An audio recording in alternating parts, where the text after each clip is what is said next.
Hello guys! Welcome to my vlog. Happy, happy Wednesday sa inyong lahat.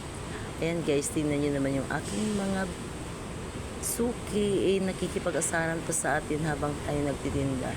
So kahit mainit ang panahon, pag ganito pa naman yung ating mga customer na ang hilig mang asar, matatanggal yung ating pagod. Ayan, tingnan mo naman yan guys. Very supportive yung aking mga customer. Alam nilang binibidyo ko sila pero okay lang sa kanila. Kasi deserve ko naman daw yun. Eh, sumasideline na tayo sa ganitong hanap buhay. Hindi habang buhay, malakas yung ating katawan. Kaya habang bata pa tayo, enjoy lang natin ang buhay. Eh, masayang masaya po ako dito sa aking pagtitinda. Tingnan nyo naman yung mga nakakatuwa yung aking mga customer. Oh. Tsaka ang gaganda pa. So, hindi sila nahihiya. Nabibidyohan ko sila habang kumakain. Sanay na sila sa akin. Araw-araw ko silang binibidyohan. So, tuwang-tuwa naman sila. Baka daw makita sila sa Facebook. Sumikat sila. O, diba? Ayan, yung aking mga customer. Ang kukulit din. Nakikipagsabayan din sa ating asaran. So, napakasaya talaga pag ganito yung mga customer mo. Super supportive sa'yo. Sa yung mga ginagawa. Kaya okay lang sa kanila na magbibidyo-video ako araw-araw. So, minsan nga, nangungulit sila, bakit daw wala akong live? So, sabi ko, napapagod ako, tsaka sabi ko minsan, pag dumarating ako, tambak na yung tao, kaya hindi na ako nakakapag-video. Siyempre, unahin ko muna yung mga customer ko bago yung reels. Eh, normal lang naman yun sa atin, kasi ito yung pinaghahanap buhayan natin.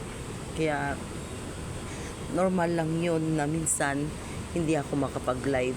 So, natutuwa talaga ako sa aking mga customer kasi kahit anong pagod ko, kahit anong init ng araw, masakit na yung ulo ko pagdating ko dito.